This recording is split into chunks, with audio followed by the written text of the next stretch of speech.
Hello bachcho, let's see this question and this is an assertion or reason based question. So now let's read this question. Assertion: Sri Lanka has diverse population. assertion में बोला गया है कि जो श्रीलंका की population है वो बहुत ज़्यादा डाइवर्स यानी कि बहुत ज़्यादा विविधता वाली है, उसमें डिफरेंट डिफरेंट सोशल ग्रुप्स रहते हैं.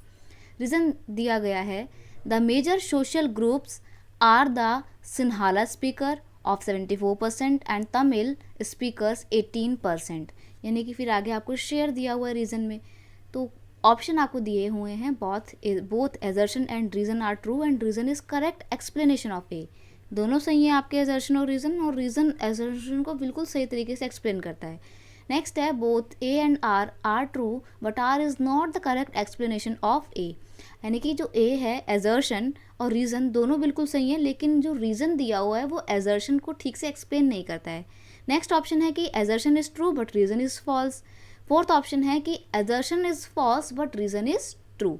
तो यहाँ पर आपके क्वेश्चन का की कंसेप्ट क्या है? क्वेश्चन का की कंसेप्ट निकल के आता है एथनिक कॉम्पोजिशन ऑफ श्रीलंका. हम यहाँ पे बात करेंगे श्रीलंका की सोसाइटी की. देखिए, ये तो आपको पता है कि श्रीलंका एक साउथ ईस्ट एशिया का छोटा सा आइलैंड कंट्री है, राइट. आइलैंड कंट्री वो जो चारों तरफ से पानी से घिरा हुआ होता है, जैसे कि श्रीलंका की अगर हम बात करें तो जैसे मान लीजिए कि श्रीलंका है, तो श्रीलंका का जो समाज है ना, जो वहाँ की सोसाइटी है, वो उसमें बहुत सारे अलग अलग सोशल ग्रुप हैं, लेकिन जो मेन सोशल ग्रुप हैं वो दो ही हैं.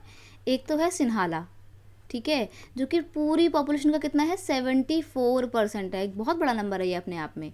फिर एक दूसरा ग्रुप है, वो है तमिल्स का, ठीक है. तमिल जो है वो 18% है टोटल पॉपुलेशन का. और एक और ग्रुप है और वो है क्रिश्चियंस का,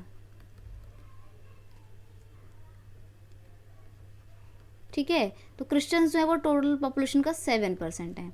अब बात करें अगर सिन्हाला की, तो ये तो सुप्रीमेसी है इनके स्टैब्लिश हो रखे, क्योंकि ये पॉपुलेशन में ज़्यादा है, मेजोरिटी कम्युनिटी है. तमिल की बात करें तो ये आगे जाके दो सब ग्रुप में डिवीजन होता है इनका. एक होता है इंडियंस का और एक होते हैं श्रीलंकन तमिल का, ठीक है. इंडियन तमिल वो जिनका ओरिजिन इंडिया में हुआ है, श्रीलंकन तमिल वो जिनका ओरिजिन यानी कि बॉर्न श्रीलंका में हुआ, इसलिए वो श्रीलंकन तमिल है. इंडियन तमिल 5% है और श्रीलंकन तमिल 13% है, और ये दोनों ही मिला के कितना बनाते हैं 18%. क्रिश्चियंस तो माइनॉरिटी ग्रुप है. तो जो दो मेन सोशल ग्रुप थे वो आपको पता लग गए. ये इस तरीके से श्रीलंका का एथनिक कॉम्पोजिशन है. तो यहाँ पर जो बात बोली थी कि श्रीलंका जो है उसका पॉपुलेशन बहुत ज़्यादा डाइवर्स है, वो बिल्कुल सही बात बोली गई है, राइट. श्रीलंका का जो पॉपुलेशन है वो बहुत ज़्यादा डाइवर्स है. अब रीज़न यहाँ पर दिया हुआ है कि वहाँ पे सोशल ग्रुप में सिन्हाला भी है और तमिल भी है, तो बिल्कुल सही बात है. रीज़न भी बिल्कुल सही दे रखा है और रीज़न सही ढंग से एजर्शन को एक्सप्लेन करता है कि डाइवर्स पॉपुलेशन है. क्यों डाइवर्स है? क्योंकि सिन्हाला और तमिल दोनों ही है और दोनों का अपना अलग अलग शेयर है, राइट. तो यहाँ पर हम देखते हैं कि assertion and reason both are correct and reason is correct explanation of a assertion. That is why option 1 is your correct answer. I hope you understood it well. Best of luck.